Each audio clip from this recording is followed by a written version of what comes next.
विश्वानुदेव सवितर्तान् परासो यद भद्रम तन्नयासो।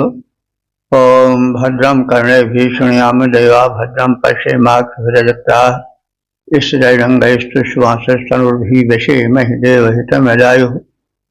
ओम वेद प्रेमियों सुधी श्रोताओं संप्रथम वेद के दशम मंडल के 129वें सूक्त की व्याख्या में प्रवेश करने जा रहे हैं। इस सूक्त में 7 मंत्र हैं। मंत्र दृष्टा ऋषि प्रजापति परमेश्वरी देवता भाववृत्त परमात्मा और शीर्षक है प्रथम मंत्र का प्रलयावस्था का स्वरूप। तब संबंधित मंत्र का सर्वप्रथम सत्तर पाठ हो जाए।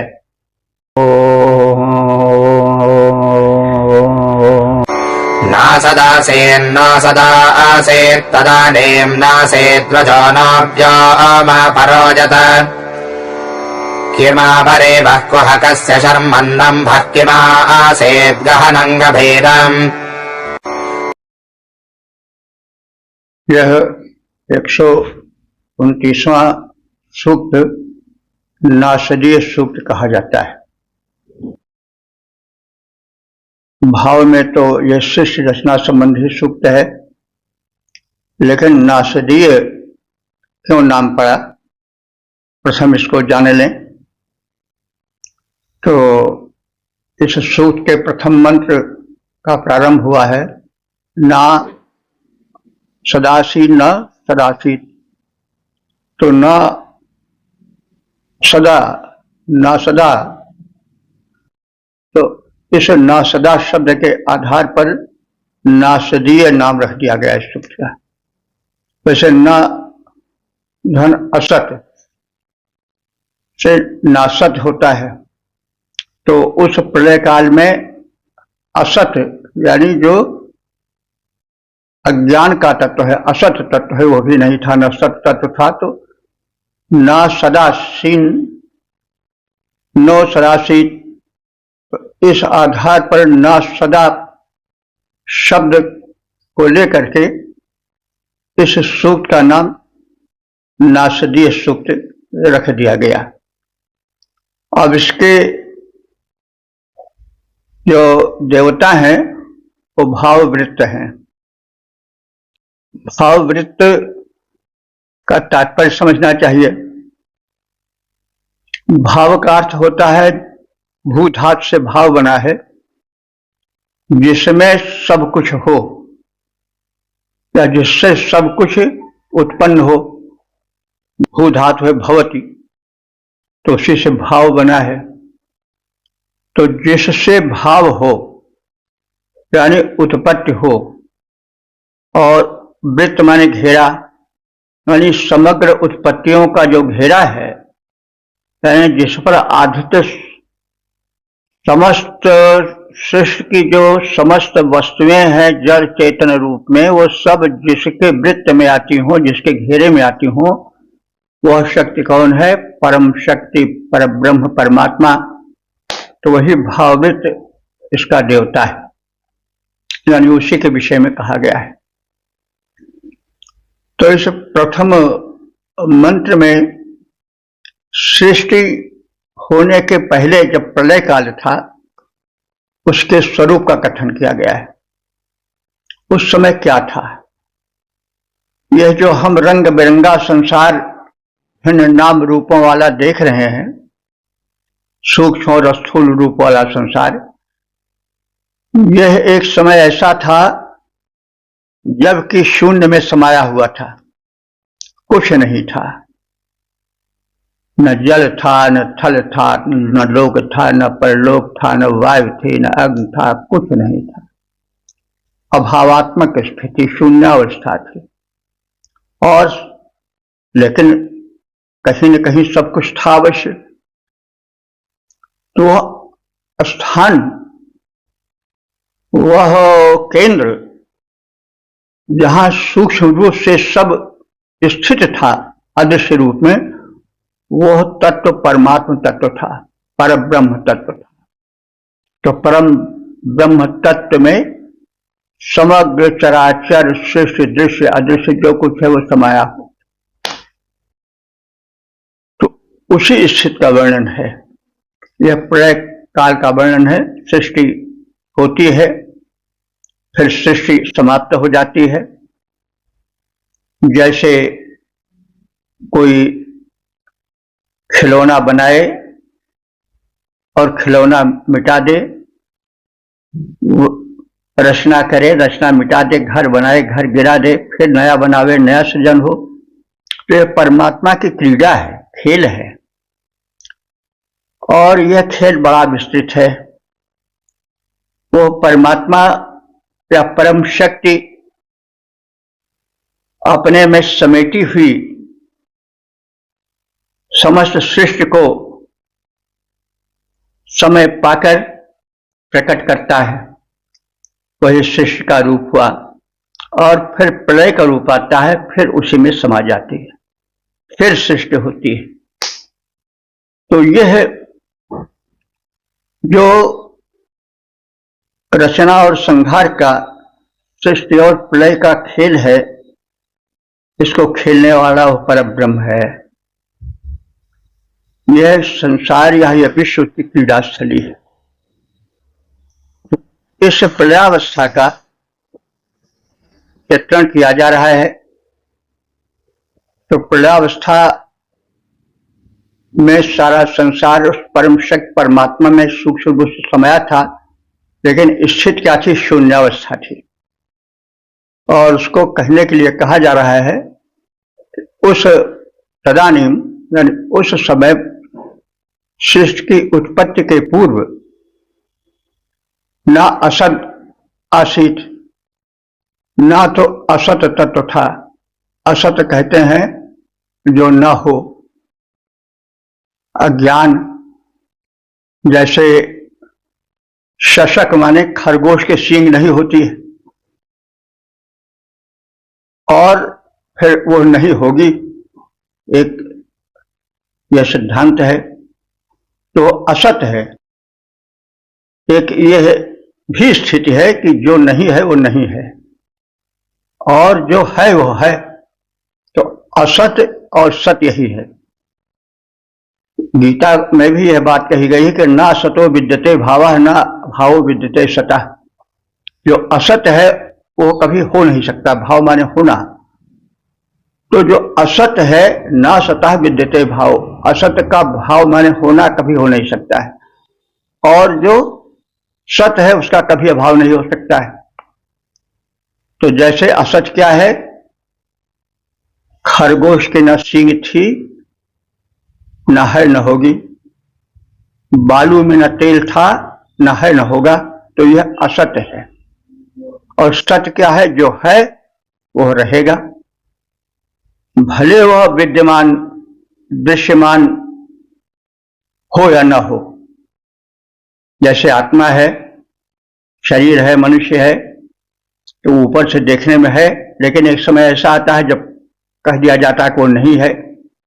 तो वो शरीर से नहीं रहता, लेकिन आत्मा से सदैव विद्यमान रहता है, क्योंकि आत्मा सत्य है, शरीर असत्य है, वो कभी रहने वाली नहीं है, और आत्म तत्व कभी नष्ट होने वाला नहीं है। तो यह असत और सत है। तो उस प्रलय काल में न तो असत था और न सत था। तो उस समय न रजा, न रज माने लोक, न पृथ्वी से लेकर पाताल और भिन्न भिन्न लोक थे। लोकों का, ग्रह नक्षत्र पिंडों का अभाव था, और रज माने परमाणु भी नहीं थे उस समय। परमाणुओं से सृष्टि बनती है। परमाणु सबसे सूक्ष्म इकाई है सृष्टि की। तो उस समय परमाणु भी नहीं थे जो सृजन के कारण होते हैं। उस समय व्योम, न व्योम, व्योम माने आकाश, आकाश भी नहीं था। तो आकाश से मतलब आप ये समझिए, थोड़ा ये समझ में आएगा कि आकाश तो हम लोग जानते हैं शून्य जैसे आसमान है, तो यह तो हमेशा रहेगा, इसी को महाकाश कहा जाता है। लेकिन आकाश बनता है हर ग्रह नक्षत्र का अलग अलग। जैसे जहां तक किसी पिंड की आकर्षण शक्ति रहती है वहां तक उसका आकाश रहता है। पृथ्वी का आकाश उसके आकर्षण शक्ति तक है। इसी तरह से मंगल का, बुध का, बृहस्पति का, शुक्र शनि का, फिर नक्षत्रों में सूर्य आदि का, सबका अपना अपना आकाश होता है। तो जब ये ग्रह नक्षत्र थे ही नहीं तो आकाश में नहीं था, लेकिन वो महाकाश तो था ही। लेकिन यह व्योम जो ग्रह नक्षत्रों के कारण उनके आकर्षण शक्ति के आधार पर बनता है, वो आकाश नहीं था। और आकाश से परे जो सूक्ष्म तत्व है, परमाणु तत्व, कुह, वो भी कहाँ था? यानी वो भी नहीं था। गहनम गभीरम अंभा की मासी की माने क्या था? गहन और गंभीर, अंभ माने जल। तो गहन गंभीर जल तत्व को आश्रय देने वाला समुद्र भी नहीं था, यानी जल तत्व भी नहीं था, और जल तत्व का आश्रय स्थल था। फिर क्या था? सब शून्य ही था, शून्य था सब कुछ, बिल्कुल किसी शून्य में समाया हुआ था। आगे कहा जाएगा कि वह परमात्मा में सब लीन था। जैसे सूर्य से किरणें निकलती हैं, छा जाती हैं, फिर वे सूर्य में ही समा जाती हैं, प्रसार, फिर उसी में आकर उसके आकार का समाहार हो जाना, मिल जाना, यही है प्रसार होना, फिर समा जाना, निकलना, फिर छिप जाना। तो यही है। तो सृष्टि उस समय अभावात्मक स्थिति में थी, शून्यावस्था में थी, कुछ नहीं था, केवल शून्य था, केवल अभाव था। भाव कुछ नहीं था। भाव का मतलब ही होना, अभाव माने न होना, यानी केवल शून्यावस्था थी, केवल अभाव स्थिति थी सृष्टि के पहले। तो प्रलयावस्था में, सृष्टि के पूर्व, उस समय न अभावात्मक अज्ञान तत्व था और न भावात्मक सत्तात्मक ज्ञान तत्व था। उस समय भूलोक, आकाश तथा आकाश आदि से परे जो अन्य लोक हैं, ग्रह नक्षत्र हैं, वे भी नहीं थे। न उनसे परे कोई सूक्ष्म तत्व था, न परमाणु ही विद्यमान थे, जिनसे जो कि सृष्टि के किसी रचना के सबसे सूक्ष्म तत्व होते हैं, वे भी नहीं थे। पुनः इसका स्थान कहाँ था? अगाध और गंभीर जल का भी अस्तित्व तब कहाँ था? यानी नहीं था, अर्थात अस्तित्व में कुछ भी नहीं था, सब शून्य रूप था। प्रलयावस्था शून्यावस्था थी, जहां न कुछ भी विद्यमान था। प्रलयावस्था शून्यावस्था थी, जहां न कुछ भी विद्यमान था। सत या असत नहीं कुछ भी था, न तो भूलोक न तो आसमान था। पंचभूत भी न विद्यमान थे, जल छित पाव गगन समेत पंचभूत भी न तो विद्यमान थे। अणु परमाणु का भी न विधान था, न तो स्थूल था न तो सूक्ष्म था। प्रलय काल का यह प्रमाण था। तो ब्रह्मांड रचना के पूर्व का बड़ा ही वैज्ञानिक वर्णन इन मंत्रों में हुआ है। इस सूत के सारे मंत्र आज के वैज्ञानिक शोध से 100% मेल खाते हैं। तो बड़ा ही गूढ़ और वैज्ञानिक चिंतन इन नासदीय सूत के मंत्रों में है। अब आगे के मंत्र को देखेंगे। ओम 10, 129, 2 देवता भाववृत्त परमात्मा शीर्षक प्रलयावस्था का स्वरूप। अब संबंधित मंत्र का सर्वप्रथम सस्वर पाठ हो जाए।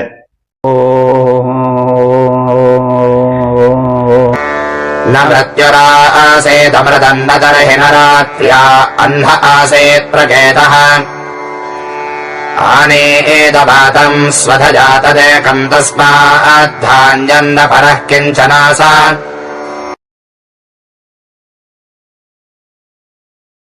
इस दूसरे मंत्र में भी पहले मंत्र के भाव का विस्तार है। अंतर इतना है कि एक तत्व था और कुछ नहीं था। वो तत्व क्या था? परमात्मा तत्व, परब्रह्म तत्व। उसके अतिरिक्त और कुछ भी नहीं था। तो उस समय सृष्टि के पूर्व प्रलय काल में तब न मृत्यु हुआ सी, न मृत्यु थी। जब जन्म नहीं था तो मृत्यु कैसे होगी? न अमृतम न अमृत था। रात्रा अन्हा, रात्रि माने रात्रि, निशा, अन्हा माने दिन। तो न दिन का अस्तित्व था न रात का अस्तित्व था, क्योंकि जब दिन और रात बनाने वाले सूर्य ऐसे ग्रह या सूर्य ऐसे नक्षत्र थे ही नहीं, तो फिर दिन और रात होने का कोई प्रश्न ही नहीं। तो शून्य अवस्था थी। तब न दिन था और न रात्रि थी। प्रकेता, प्रकेता माने चिन्ह रूप में नासी कोई भी वस्तु रचना क्रम में नहीं थी। सब शून्य ही शून्य था। अवातम, वह प्रलय काल वायु संचार से रहित था, यानी पंचतत्व वायु आदि पंचतत्व भी नहीं थे। फिर क्या था? स्वधया, अपनी माया शक्ति के साथ। माया जो है वो परब्रह्म परमात्मा की शक्ति है, जिससे वो सृजन करता है और सृष्टि का प्रारूप स्थित करता है। सृष्टि संचालन क्रिया उसके इच्छानुसार चलती रहती है। वही उसकी स्वधा है, शक्ति है, माया है। तो वह परब्रह्म परमात्मा परम शक्ति अपनी उस माया के साथ, अपने उस शक्ति के साथ केवल विद्यमान था, अथवा सूक्ष्म प्रकृति जो दिखाई पड़ रही है यह उसी परमात्मा की ही कृति है। तो प्रकृति भी उसी में समाहित थी। तो तत् एकम, और जिसमें यह समग्र सिमटा हुआ था, तत् एकम वही अकेला परब्रह्म ही सूक्ष्म रूप में विद्यमान था। तस्मात् अन्यत, उससे भिन्न या अतिरिक्त, परः, उसके परे न तो स्थूल था न सूक्ष्म था, कुछ भी नहीं था। केवल एक तत्व था, परमात्मा तत्व था, परब्रह्म परमात्मा था, और उसमें समाहित संपूर्ण सृष्टि का विस्तार सूक्ष्म रूप से पड़ा था और कुछ भी नहीं था। उस समय प्रलय काल में न तो जन्म था, न तो मृत्यु थी, न सूर्य चंद्र नक्षत्र आदि थे, न दिन रात थे। उनका भेद नहीं था कि अब दिन है और रात है। अपनी शक्ति माया या सूक्ष्म प्रकृति के साथ एकमात्र वह अविभक्त ब्रह्म तत्व ही था। इसके अतिरिक्त, उससे परे, उससे हटकर कोई भी वस्तु नहीं थी। किसी का भी अस्तित्व नहीं था। जन्म नहीं था, मरण नहीं था। प्रलय काल का यह स्वरूप था जन्म नहीं था, मरण नहीं था, प्रलय काल का यह स्वरूप था। सत्ता रवि शशि की न कहीं थी, अतः रात दिन का न रूप था। सूक्ष्म प्रकृति को साथ समेटे ब्रह्म तत्व ही विद्यमान था। उससे परे न सूक्ष्म अन्य का कोई कहीं न नामो निशान था। अब हम इन दोनों मंत्रों के सारे स्वरूप कथित लिखित एक गीत का ही श्रवण कर लें। एक समय कुछ ऐसा भी था, एक समय कुछ ऐसा भी था, परम तत्व को छोड़ सृष्टि में और तत्व कुछ भी न कहीं था। एक समय कुछ ऐसा भी था, सद या असद नहीं था कुछ भी, लोक और परलोक नहीं था। न तो व्योम से परे लोकों का आलोक कहीं था। महाकाश में प्राण वायु का भी होता संचार नहीं था। महाकाश में प्राण वायु का भी होता संचार नहीं था। एक समय कुछ ऐसा भी था, परम तत्व को छोड़ सृष्टि में और तत्व कुछ भी न कहीं था। मृत्यु और अमरत्व नहीं था, मृत्यु और अमरत्व नहीं था। रवि शशि का अस्तित्व नहीं था। रात और दिन होते कैसे, उनका बोधक तत्व नहीं था। माया युक्त ब्रह्म था केवल, माया युक्त ब्रह्म था केवल। महाप्रलय का काल वही था, महाप्रलय का काल वही था। एक समय कुछ ऐसा भी था, परम तत्व को छोड़ सृष्टि में और तत्व कुछ भी न कहीं था। ओम 10:129 देवता भाववृत्त परमात्मा शीर्षक सृष्टि का कारण ब्रह्म।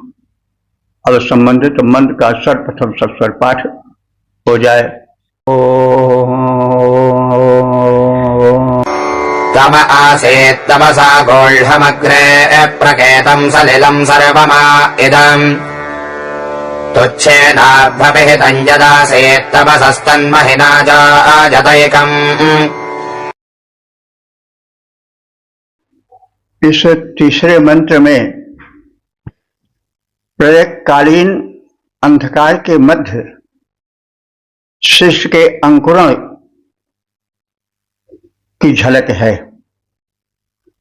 तो अग्रे माने सृष्टि के पहले प्रलय काल में तमः आसीत, केवल अंधकार ही अंधकार था और उस अंधकार में गूढ़म माने सब कुछ आच्छादित था। अप्रकेतम, और जो कुछ हम देख रहे हैं वह अप्रकेत माने अज्ञात दशा में था, अदृश्य दशा में था। इदम आह सर्वम सलिलम, ये सब कुछ सलिल रूप में अर्थात अपने कारण रूप परमात्मा में विलीन था। तो कारण परमात्मा है, कार्य उसकी रचना सृष्टि है। तो ये जो हम सब नाना रूप रंगों वाला संसार देख रहे हैं, यह सब उसी मूल कारण परमात्मा में विलीन था। तो क्षयण अभाव रूप अज्ञान में आभ अपहितम, चारों ओर से सब कुछ आच्छादित था। यानी ये समग्र संसार जो जैसा दिखाई पड़ रहा है वो सबका सब उस परम शक्ति परमात्मा में विलीन था, सूक्ष्म रूप से स्थित था। तपसा, लेकिन उस ब्रह्म के संकल्प रूप तप के प्रभाव से महीना उसकी महिमा से अजायत कार्य रूप में यह सृष्टि का विस्तार हुआ, यह संसार बना, अजायत उत्पन्न हुआ, तो कारण तो परमात्मा है, कार्य रूप में उसमें सारी सृष्टि समाई हुई थी। और जब उसने संकल्प किया कि सृष्टि उत्पन्न हो, तब उसके संकल्प रूपी तपस्या से, शक्ति से सृष्टि उत्पन्न हुई। तो कार्य कारण समझते ही होंगे आप सब। जैसे बीज जो है, वटवृक्ष है, उसका कारण है, और वटवृक्ष कार्य है। तो छोटे से बीज में बड़ा विशाल वटवृक्ष छिपा रहता है। तो अपने कारण बीज में वटवृक्ष का विशाल प्रारूप छिपा रहता है। तो कारण हुआ वट बीज और कार्य हुआ वटवृक्ष। तो जैसे स्वर्ण है, वो कारण है, उसका कार्य क्या है? तमाम गहने, कंगन, अंगूठी, बेंदी आदि आदि। तो कारण में कार्य समाया हुआ था। कारण परमात्मा था, कार्य जो सृष्टि का प्रसार है वो था। तो वो कार्य रूप सृष्टि का प्रसार उस कारण में था, लेकिन उस परब्रह्म की इच्छा रूपी तपस्या से, प्रभाव से वह फिर प्रकट होने की स्थिति में आया। सृष्टि के पूर्व प्रलय काल में चारों ओर अंधकार का ही प्रसार था, और तब नाम रूप विहीन जगत अज्ञात दशा रूप में अंधकार में विलुप्त था, दृश्यमान नहीं था। यह सब कुछ जो अब दृश्यमान है, वह अपने कारण रूप ब्रह्म में विलीन था, अदृश्य था, दृश्यमान नहीं था। तो ब्रह्म के संकल्प रूप तपस्या के प्रभाव से, उसकी महिमा से यह कार्य रूप जगत प्रकट हुआ, और इस प्रकार से कारण ब्रह्म और कार्य यह सृष्टि है। तो तात्पर्य की यह सारी सृष्टि, सारा सृष्टि का प्रसार, प्रपंच प्रलय काल में जो था वो अपने कारण रूप पर ब्रह्म में समाहित हो गया था, अदृश्य था। लेकिन जब उसने प्रकट करने की तपस्या की इच्छा की, तो फिर वह प्रकट होने लगा, और फिर संसार साकार होने लगा, निराकार से साकार होने लगा, प्रकट होने लगा। तो प्रलय काल में सभी ओर अंधकार ही अंधकार था।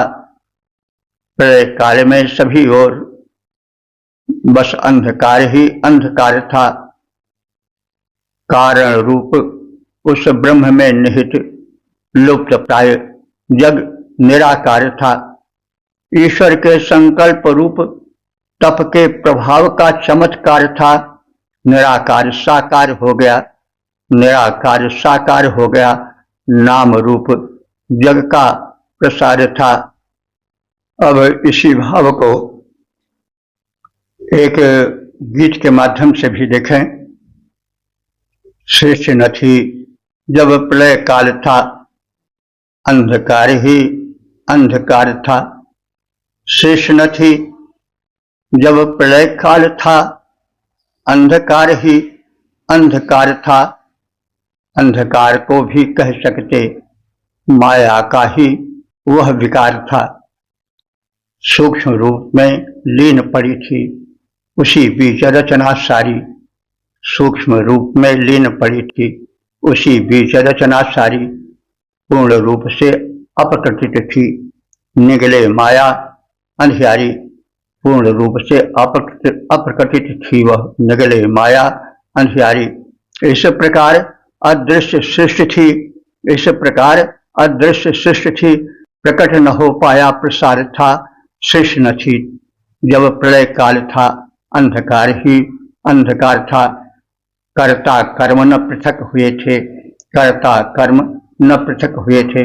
था कारण में कार्य समाया, था कारण में कार्य समाया, क्षीर नीर की भांति मिले थे, पृथक स्वरूप न था हो पाया, पृथक स्वरूप न था हो पाया।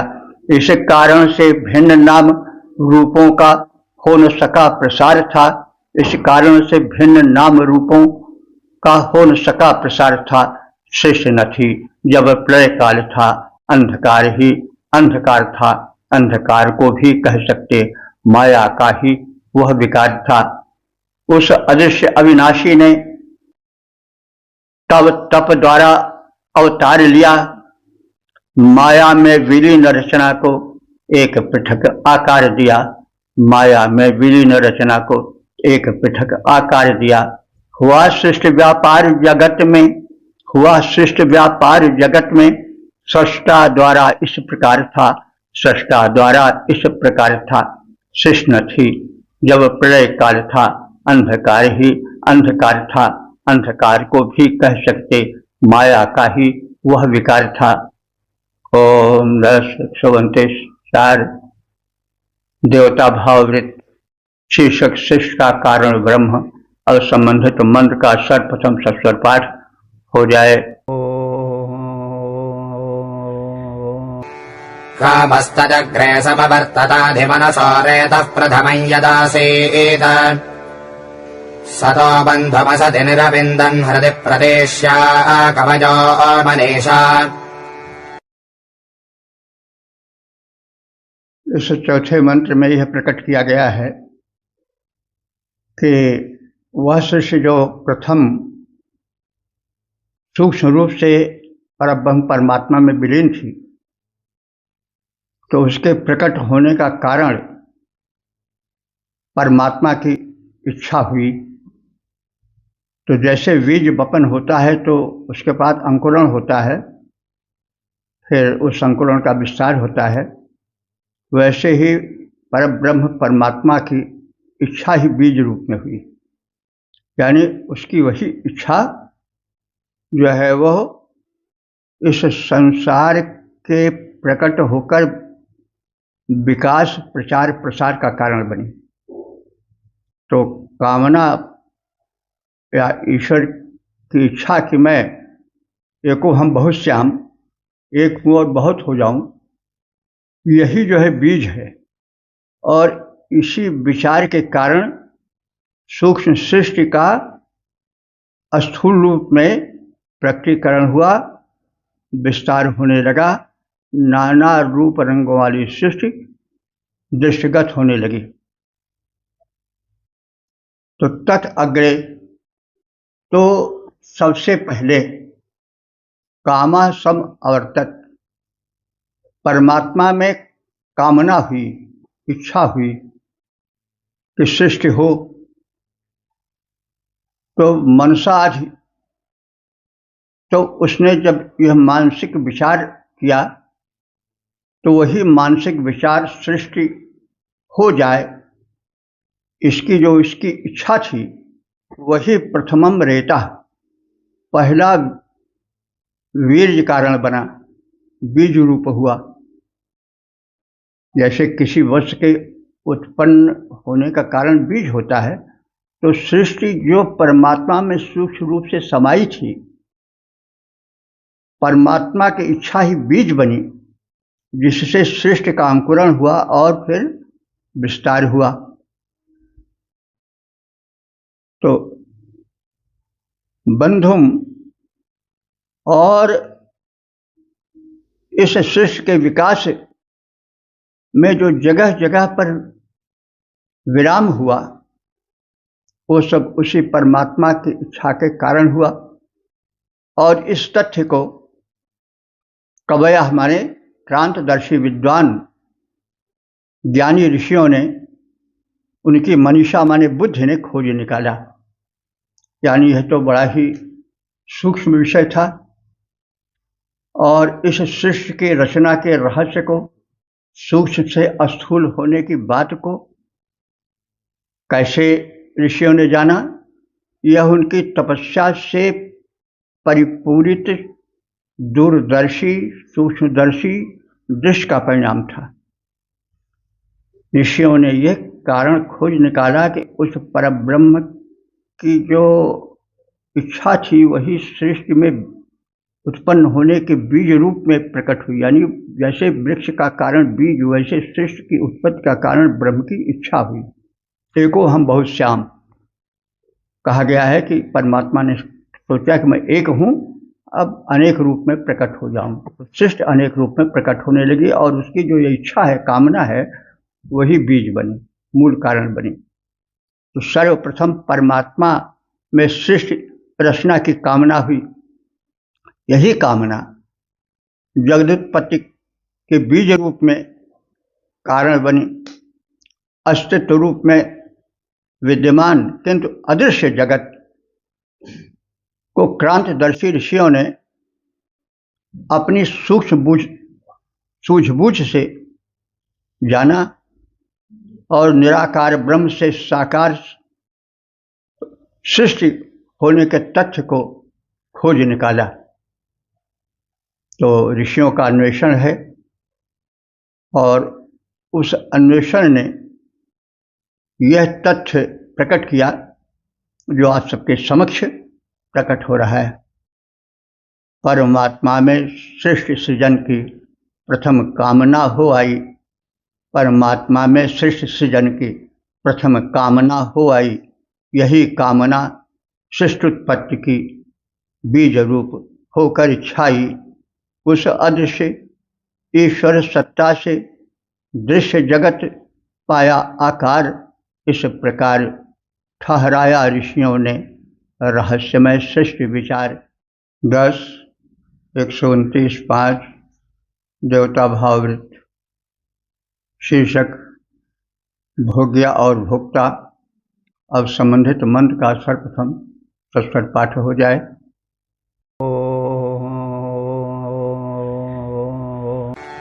तिरश्चेनो विदधो रश्मिरेषा बधस्विदासी योपरिस्विदासीत रेतोधा आसन्महिमान आसन् स्वधा अवस्तात् प्रयतिः परस्तात्। इस 5वें मंत्र में यह कथित है कि सृष्टि का विस्तार किस रूप में हुआ। भोग्या और भोक्ता रूप में सृष्टि का विस्तार हुआ। भोग्या माने एक वस्तु भोग्य है, इस्तेमाल करने योग्य है या इस्तेमाल की जाती है, तो वह भोग्या हुई। और भोक्ता वह हुआ जो उस वस्तु का उपयोग करता है। तो यह सृष्टि भोग्या और भोक्ता रूप में हुई। अगर यौन संबंध समझें तो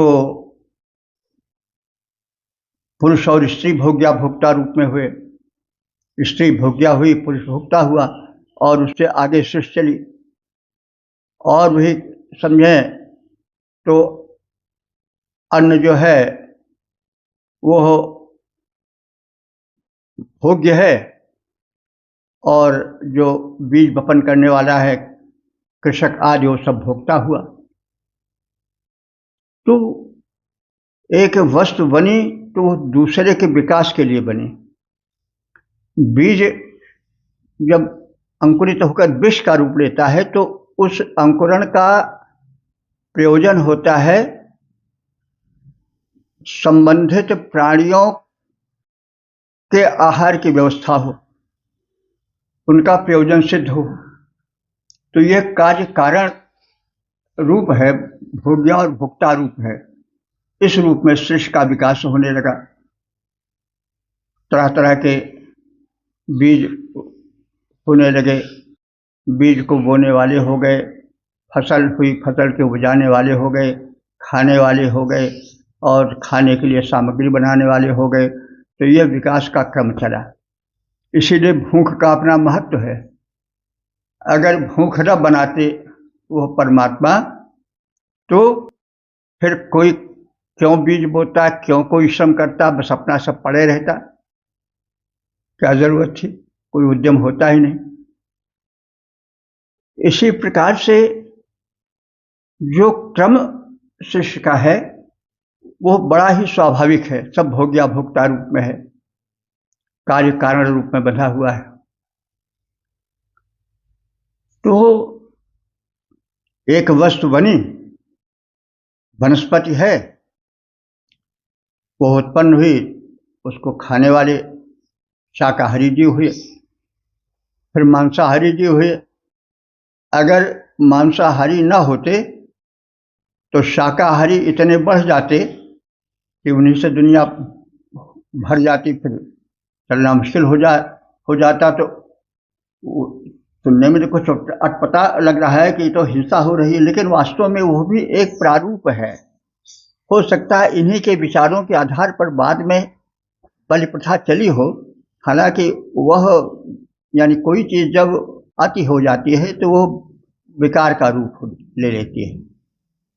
लेकिन ये भोग्या और भोक्ता रूप में सृष्टि का विकास हुआ, सृष्टि प्रकट हुई, लेकिन प्रकट होने के बाद उसमें विस्तार कैसे हो? तो विस्तार होगा उद्यम से, पुरुषार्थ से। तो एक भोग्या होगा, दूसरा भोक्ता होगा, और इस भोग्या और भोक्ता भाव से सृष्टि में कर्म का विस्तार हुआ, कर्म का जाल फैला। तो जैसे किरणें फैलती हैं वैसे सृष्टि में कर्म जाल फैला, और तिरश्चीना जैसे किरणें चारों ओर तिरछी होकर फैलती हैं वैसे विस्तार फैलने लगा, सृष्टि का रचना विस्तार होने लगा। जैसे सूर्य में किरणें समाहित रहती हैं, किरणें निकल करके फैलने लगती हैं, वैसे फिर सृष्टि का विस्तार भांति भांति से होने लगा किरणों की तरह। और तरह तरह के जीव जंतु होने लगे, इसमें कुछ भोग्य बने और कुछ भोक्ता बने। तो ये भोग्य और भोक्ता का क्रम ही बीज के रूप में सृष्टि के विकास का कारण बनने लगा। और यह एक व्यवस्था जो है वो बड़ी ही विचार सम्मत, विज्ञान सम्मत है। ये सब ब्रह्म की बीज शक्ति से भोग्या और भोक्ता का युग्म बना। यानी बीज तो क्या थी? परमात्मा की इच्छा कि यह अदृश्य सृष्टि दृश्यमान हो जाए, सूक्ष्म सृष्टि स्थूल हो जाए। तो प्रथम तो परमात्मा की इच्छा बीज हुई, लेकिन उस इच्छा का और विस्तार हो, इसलिए भोग्या और भोक्ता रूप में सृष्टि जो है वह विभक्त होने लगी। प्राणियों में एक नर मादा हुआ, वो युग बने, और एक भोग्या हुआ, एक भोक्ता हुआ, और उस क्रम से प्राणियों में विकास होने लगा। और भोग्या भोक्ता के हिसाब से जैसे कहा गया है कि बीज हुआ और फिर बीज जो है वो भोग्य हुआ, और किसान या उसको बोने वाला या और अन्य लोग जो है उसके भोक्ता हुए। तो ये भोग्य और भोक्ता रूप में सृष्टि का क्रम, उसका विकास होने लगा। तो इस भोग्य और भोक्ता से सारी सृष्टि साकार होने लगी, किरणों की तरह चारों ओर फैलने लगी, विविध रूप में और विविध भावों, रंगों और प्रकारों में यह विचित्र सृष्टि सृजन की राह पर चलने लगी। लेकिन इसमें भोग्या जो है कुछ अल्प शक्ति या अल्प शक्ति से युक्त मानी गई, और भोक्ता के अधीन उसे किया गया। जैसे हम उदाहरण दे आए हैं कि नर और मादा प्राणियों के विकास में है, तो नर मादा की अपेक्षा कुछ अधिक शक्तिशाली और बड़ा होता है, तो इसमें थोड़ा अंतर होता है। इसी प्रकार से बीज आदि जो और तमाम सब वस्तुएं तैयार होती हैं तरह तरह के, उसमें जो भोक्ता होता है वो उस भोग से प्रधान होता है। बात स्पष्ट हो गई होगी। बीज भोग्य है और बोने वाला भोक्ता है, तो बीज से प्रधान होगा भोक्ता, क्योंकि अगर वो बोए नहीं, सींचे नहीं, व्यवस्थित न करे तो उपज नहीं होगी। इसी प्रकार से जो नई नई चीज़ें बनती हैं, विकसित होती हैं और नए नए जो आविष्कार होते हैं, तो वे आविष्कार अपने में बड़े महत्वपूर्ण होते हैं, आश्चर्य भरे होते हैं, लेकिन प्रधानता किसकी होती है? भोक्ता की, जिसने उसको बनाया या जो उसका उपयोग करेगा या कराएगा। तो यही है कि सृष्टि हुई, लेकिन उसमें भोग्या और भोक्ता दो रूपों में उसका विभाजन हुआ। उसमें भोग्या अल्प मानी गई और भोक्ता उससे आगे कुछ बढ़कर माना गया। तो भोग्या और भोक्ता भाव में विकसित सृष्टि में भोक्ता प्रधान और भोग्या अप्रधान, उससे कुछ अवर हुई। ये सृष्टि का क्रम है। इसलिए देखिए, सृष्टि के क्रम में ये देखना चाहिए कि भाई समानता का अर्थ यह नहीं हुआ कि कोई किसी से अपने को नीचा न माने। भाई दो हैं, दो में एक को तो कुछ छोटा बनना ही पड़ेगा। अगर दोनों बराबर हो जाएंगे तो संबंध नहीं चल पाएगा। इसलिए तुलसीदास जी ने कहा है, कै लघु कै बड़ मीति भल और सम स्नेह दुख सोए, तुलसी जो मधुकृत मिले तुरंत महाविष होए। प्रेम जो है छोटे और बड़े में नहीं पाता है। छोटा अपने को समर्पित भाव से बड़े के अधीन रखे और बड़ा उस पर अपना स्नेह उड़े ले, तो इस प्रकार से प्रेम चल पाता है। और हम बड़े, हम तुमसे छोटे कैसे, तो इसमें नहीं निर्वाह होता। कभी कभी जैसे आंदोलन होता है, थोड़ा कह देना बुरा नहीं है कि पुरुष स्त्री बराबर हो जाए। भाई बराबर हो जाएंगे तो फिर प्रेम भाव खत्म होता जाएगा। एक को थोड़ा अपने को छोटा मानना पड़ेगा। इसी तरह से जितने संबंध हैं, जब हम बड़े हो जाएगा तो फिर हम में मामला जो है वो दम तोड़ देगा। तो इसलिए एक अवर होना चाहिए, एक प्रवर होना चाहिए। एक व्यवस्था है और इस व्यवस्था को ब्रह्म ने ही पैदा किया है। स्वाभाविक है, ये जो लोग कहते हैं बराबरी का अर्थ ठीक से नहीं समझते हैं। जैसे भाई एक अधिकारी है, एक क्लर्क है, एक चपरासी है, तो सब में कुछ भेद है ना। अगर ये कहे कि भाई तुम भी नौकर हम भी नौकर, तुम आओ तो हम ही क्यों खड़े हो, हम ही को तुमको नमस्ते करें, हम ही तुम हमको क्यों न करो, तो फिर यह क्या उचित है? नहीं चल पाएगा। तो एक भोक्ता हो, एक भोग्य हो, थोड़ा उनमें कुछ अंतर हो। अंतर का मतलब नहीं कि घृणा हो, अंतर का मतलब उनमें कुछ ऊंचे नीच का विचार, ऊंचे छोटे बड़े, ऊंचे नीचे का कुछ अंतर होना चाहिए। तो कभी कभी हम लोग विषय को सूक्ष्मता से ना समझ करके ऊपर ऊपर तैर जाते हैं। इसीलिए आज संबंधों में कटुता आ रही है। क्या स्त्री पुरुष का, क्या पिता पुत्र का, क्या भाई भाई का संबंध नहीं चल पा रहा है, क्योंकि कोई अपने को छोटा गिनना ही नहीं चाहता है।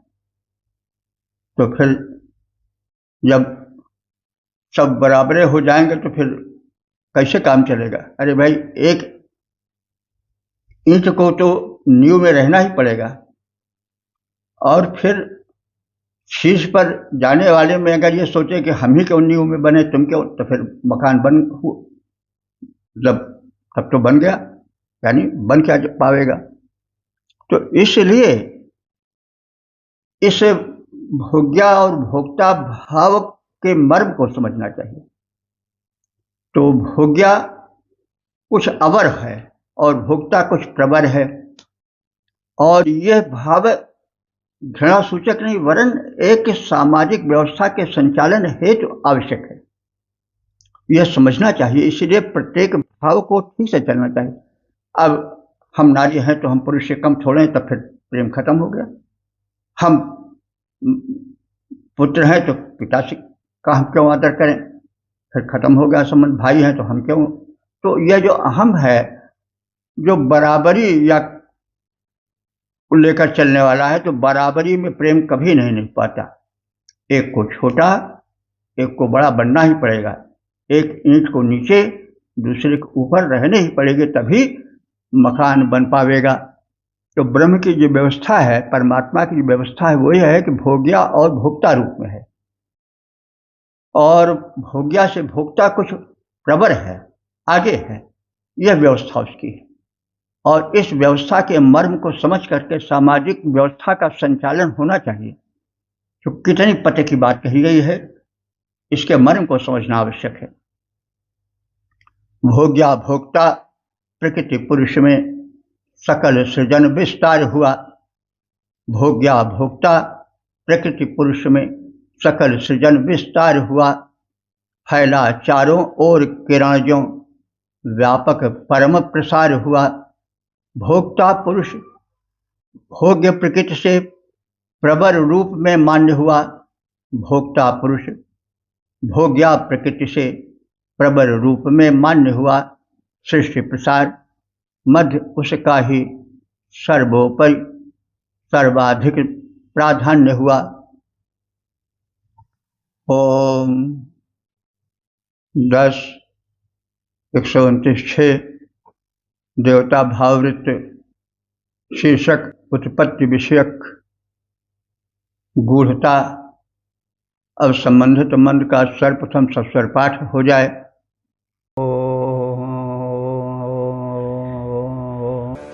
को अध्यावेदक इह प्रवाचत्कुत अजाताकुत इयम् विसृष्टिः अर्वाग्देवा अस्य विसर्जनेनाथा को वेदयत बभूव। इस छठे मंत्र में यह कथित है कि सृष्टि विषयक, उत्पत्ति विषयक, विकास विषयक संक्षिप्त प्रकाश तो डाल दिया गया, लेकिन सही सही बता सकना सरल नहीं है। केवल मैं ऋषि जो अभिव्यक्ति दे रहा हूं, वह अपने सूझबूझ के अनुसार दे रहा हूं, और यह इसकी जो सटीक अभिव्यक्ति है वो बहुत कठिन है, क्योंकि जो यह सृष्टि की उत्पत्ति हुई है, उस उत्पत्ति काल में कोई तो था नहीं, कोई गुरु था नहीं कि शिष्य को बतावे। तो एक वैचारिक सूझबूझ है, एक कल्पना का निष्कर्ष है। तो इसलिए मैं जो कह रहा हूं वो यह नहीं विश्वासात कह रहा हूं कि जो मैं कह रहा हूं वो 100% सही है। यद्यपि सही है, बिल्कुल सटीक है, लेकिन यह ऋषि की नम्रता है, और ऐसा होना भी चाहिए कि बस इत्तलम, इसके आगे कुछ नहीं है। यह किसी गूढ़ विषय में कहना भी नहीं चाहिए।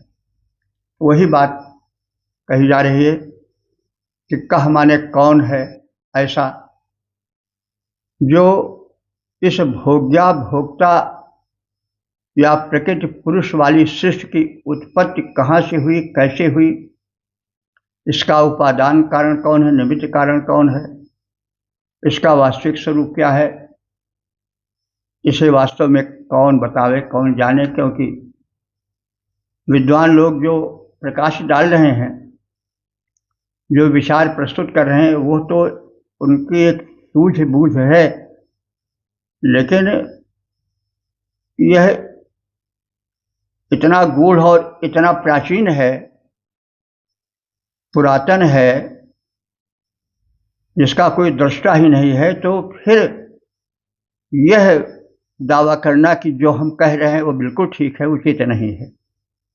तो यह एक वैचारिक नम्रता है।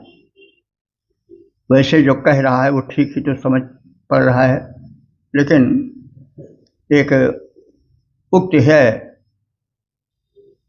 जिसको एक समर्पण के रूप में, एक नम्रता के रूप में प्रस्तुत की जा रही है। तो कह माने कौन ऐसा है, अद्धा माने जो वास्तविक रूप से वेद इस सृष्टि के उत्पन्न होने, प्रकृति पुरुष के सटीक भेद को जानने और इसका उपादान कारण कौन है, निमित्त कारण कौन है, इस भेद को समझने समझाने की शक्ति भला किसमें है। तो उपादान कारण और निमित्त कारण तो आप सब जानते होंगे। उपादान कारण वह है जो उपादान स्वरूप हो, वस्तु स्वरूप हो, और निमित्त कारण है जो उसको बनावे। जैसे स्वर्ण जो है वो उपादान कारण है, और स्वर्णकार जो विभिन्न आभूषणों को बनाता है वो निमित्त कारण है। तो निर्माता जो है निमित्त कारण है, और जिस वस्तु से कोई चीज बनती है वो उपादान कारण है। तो परमात्मा परब्रह्म में और इस सृष्टि में जो है निमित्त और उपादान कारण का संबंध है, यानी परमात्मा निमित्त है, सृष्टि उपादान है। तो अब इस निमित्त और उपादान कारण के ठीक ठीक पहचान कर उसको यथावत प्रकट करना कि बिल्कुल यही है, यह उचित नहीं, क्योंकि समय का इतना लंबा अंतराल है कि जब सृष्टि हुई लेकिन उस सृष्टि भेद को देखने वाला समझने वाला कोई था ही नहीं, तो विचार परंपरा से कैसे जाना जाए, क्योंकि कोई चीज गुरु शिष्य परंपरा से चलती है। एक ने बताया, दूसरे ने जाना, फिर दूसरे ने तीसरे को बताया, फिर इसी क्रम से ज्ञान चलता रहता है। तो सृष्टि विषयक सटीक ज्ञान कैसे समझाया जा सकता है, क्योंकि उस समय का कोई व्यक्ति तो है नहीं जो कि गुरु शिष्य परंपरा से बताता चले, ज्ञान का विकास होता चले। फिर भी एक विचार है जिसकी प्रस्तुत की गई, एक शोध है विचारात्मक। तो कह कौन ऐसा कौन है जो प्रवोचित बता सके कि कुतः माने कहाँ से, यानी किस उपादान कारण से आ जाता यह सृष्टि उत्पन्न हुई, कौन उसका उपादान कारण है, कौन निमित्त कारण है, कुतः कहाँ से, यानी किस निमित्त कारण से यह उत्पन्न हुई विसृष्टि। यह विविध प्रकार की जो फैली हुई सृष्टि है, इसका पूरा रहस्य क्या है, यह कैसे बताया जाए, क्योंकि अर्वाक सभी लोग तो बाद के हैं। सृष्टि जब अपना विस्तार ले चुकी, तब उस विस्तार के क्रम में मानव की उत्पत्ति सबसे बाद में हुई। तो ऐसी स्थिति में केवल एक कल्पना और एक विचारणा ही साथ रहती है। तो फिर उसका सटीक कि ऐसा ही है कहना ठीक नहीं। फिर भी एक बात कही गई है, और कैसे उत्पन्न हुई है इसकी प्रस्तुति यथाशक्ति की गई है। तो इस भोग्या भोक्ता या प्रकृति पुरुष वाली सृष्टि की उत्पत्ति कहाँ से हुई, कैसे हुई, इसका उपादान कारण कौन है, निमित्त कारण कौन है, इसे वास्तविक रूप से कौन जान सकता है और कौन बता सकता है। क्योंकि विद्वान लोग जो विषय पर सूक्ष्मता से विचार कर वास्तविकता को प्रकट करते हैं, वे तो बहुत बाद के हैं। सृष्टि के पूर्ण विकास हो जाने के पश्चात मानव रूप में वे उत्पन्न हुए हैं, इसलिए विषय गहन है, तथापि एक प्रयत्न है जिसे कहा गया है, व्यक्त किया गया है। तो भोग्या भोक्ता रूप प्रकृति कब कैसे उत्पन्न हुई, भोग्या भोक्ता रूप प्रकृति है, कब कैसे उत्पन्न हुई, भिन्न भिन्न रूपों में फैली, कब कैसे संपन्न हुई। इन तथ्यों को सही रूप में कैसे कौन बता पाए, क्योंकि बताने वाले विद्वद्गण भी पीछे ही आए। ओ 10 129 7 देवता भाव शीर्षक पूर्व ज्ञान सृष्टि के अधीन। अब संबंधित मंत्र का सर्वप्रथम सस्वर पाठ हो जाए।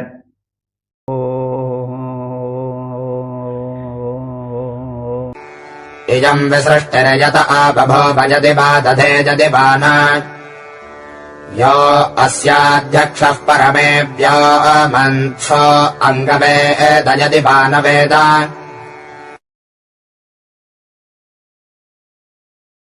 इस 7वें मंत्र में यह कथित है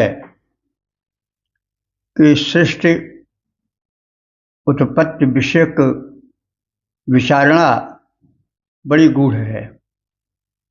इसको 100% सही रूप में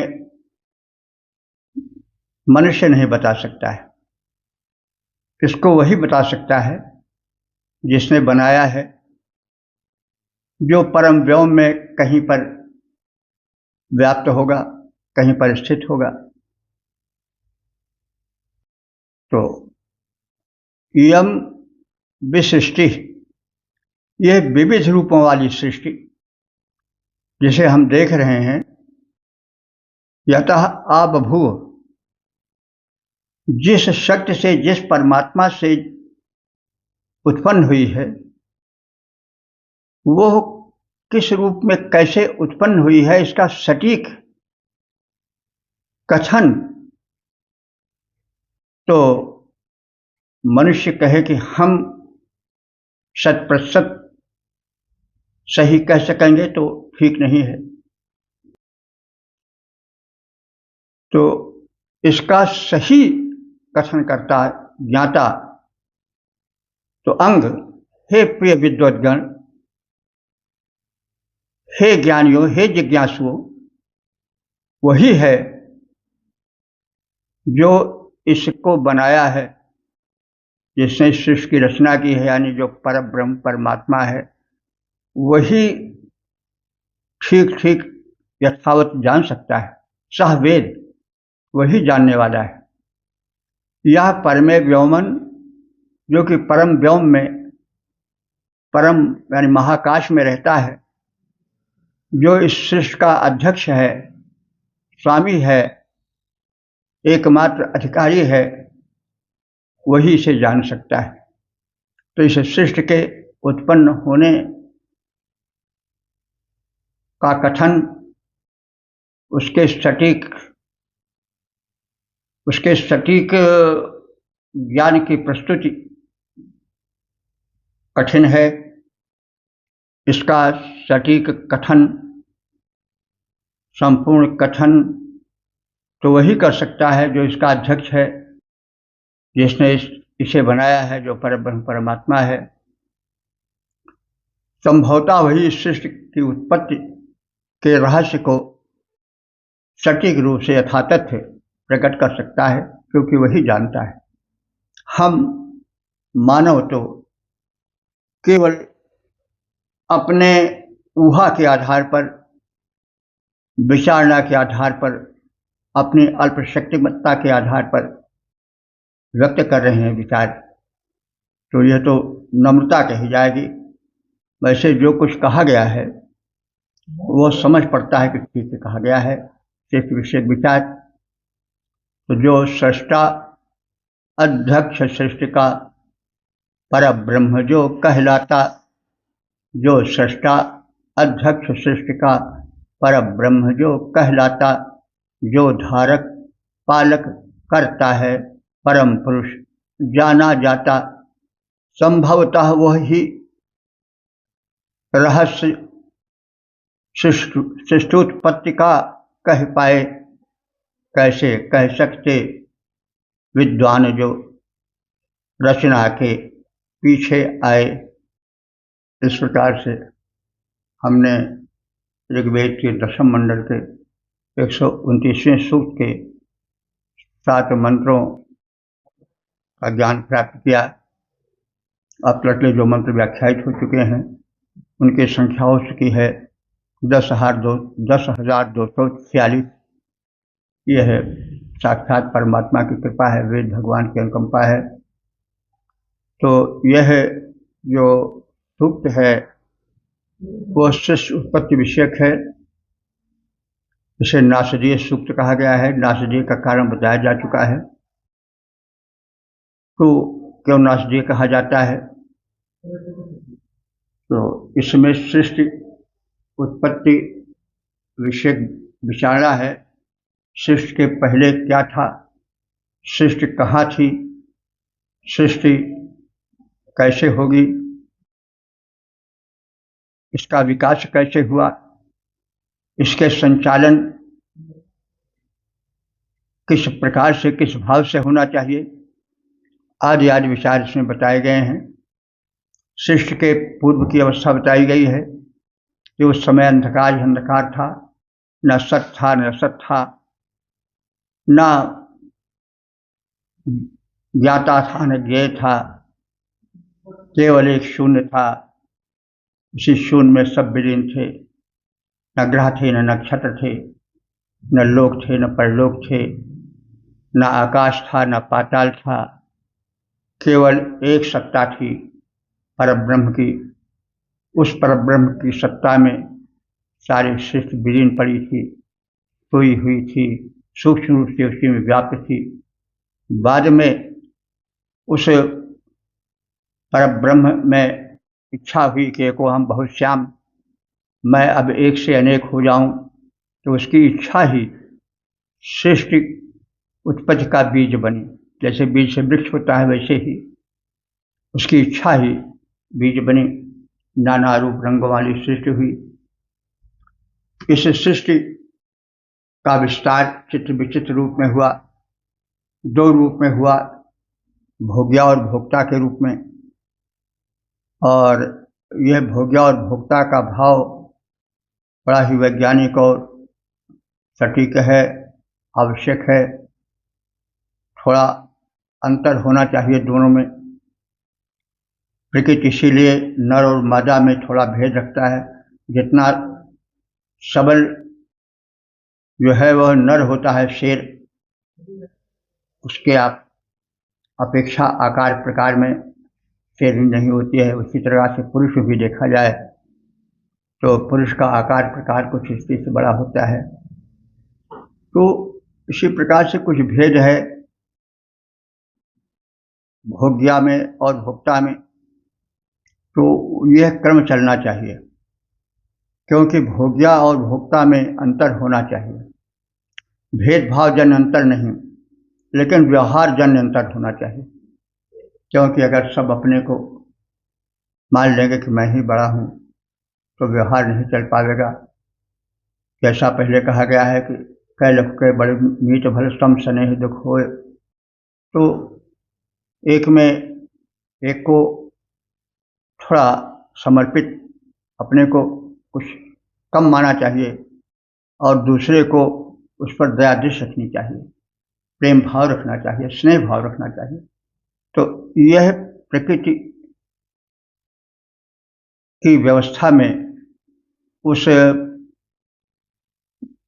रचयिता ने, उस परमात्मा ने डाल दिया है।